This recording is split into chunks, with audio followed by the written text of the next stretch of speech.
అందరికీ నమస్కారం. నూతన రాష్ట్రంలో ఆర్థిక లోటుని సైతం లెక్క చేయకుండా ముఖ్యమంత్రి నారా చంద్రబాబు నాయుడు గారు ఎన్నికల్లో ఇచ్చినటువంటి హామీల మేరకు రైతాంగానికి మేలు చేకూరే విధంగా రైతు రుణమాఫీ విధానాన్ని ప్రకటించడం ఈరోజు ఎంతో హర్షించదగ్గ విషయం.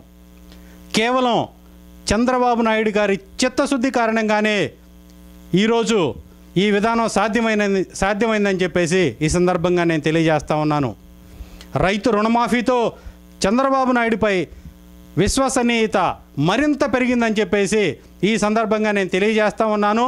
ఈ విశ్వసనీయతతోటి నూతన నవ్యాంధ్ర రాజధాని అభివృద్ధికి బాటలు వేస్తుంది, శ్రీకారం చుడుతుందని చెప్పేసి ఈ సందర్భంగా నేను తెలియజేస్తా ఉన్నాను.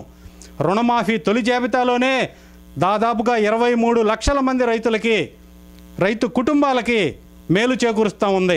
అలానే రెండో విడతలో కూడా దాదాపుగా 43 లక్షల కుటుంబాల వారికి విముక్తి కలిగించబోతున్నారని చెప్పేసి ఈ సందర్భంగా నేను అందరికీ తెలియజేస్తూ ఉన్నాను.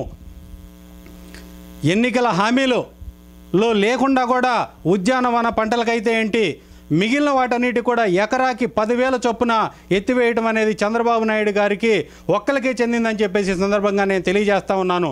ఎందుకంటే చంద్రబాబు నాయుడు గారు కూడా సామాన్య రైతు కుటుంబం నుంచి వచ్చేసి కష్టాలు నష్టాలు తెలుసు కాబట్టి ఈరోజు వారందరినీ కూడా ఒడ్డున పడేయాలన్న ఉద్దేశంతో ఈరోజు 10,000ను కూడా ఎత్తివేయడం జరుగుతూ ఉంది.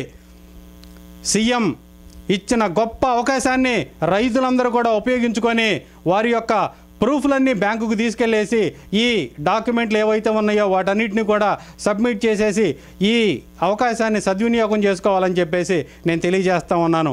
అంతేకాకుండా ఈరోజు రైతు వ్యతిరేకులైనటువంటి వైఎస్ జగన్మోహన్ రెడ్డి, వైఎస్ఆర్ కాంగ్రెస్ పార్టీ వాళ్ళు కూడా ఈరోజు అవాకులు చవాకులు పేలుతూ ఉన్నారు.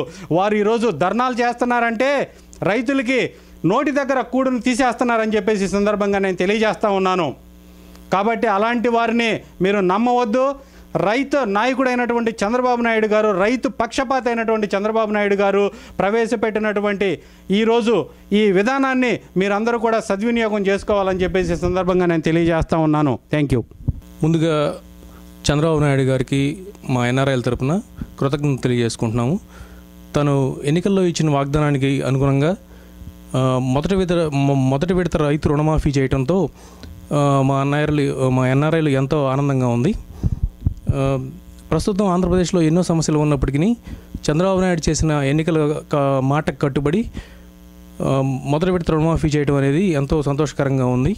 ఇలాంటి ఈ సమయంలో ప్రతిపక్షాలు ఎటువంటి విమర్శలకైనా మానుకొని ఆంధ్రప్రదేశ్ అభివృద్ధికి సహాయపడితే ఎంతో ఉపయోగంగా ఉంటుందని చెప్పేసి మేము కోరుకుంటున్నాం. అందరికీ నమస్కారం. నేను కూడా సాధారణ రైతు కుటుంబం నుంచే వచ్చాను. చంద్రబాబు గారు చేసిన ఈ 50,000 రూపాయల రుణమాఫీ అనేది ఎంతో ఆనందదాయకమైన విషయము. ఈ సందర్భంగా చంద్రబాబు నాయుడు గారికి ఎన్ఆర్ఐ తెలుగుదేశం తరపున కృతజ్ఞతలు తెలియజేస్తున్నాం. ఈరోజు మన సీఎం గారు ప్రవేశపెట్టిన రైతు రుణమాఫీ అందరికీ ఉపయోగపడుతుందని చిన్న సన్నకారు రైతులు దీనివల్ల లబ్ధి పొంది ఈ అవకాశాన్ని సద్వినియోగం చేసుకుంటారని కోరుకుంటున్నాను.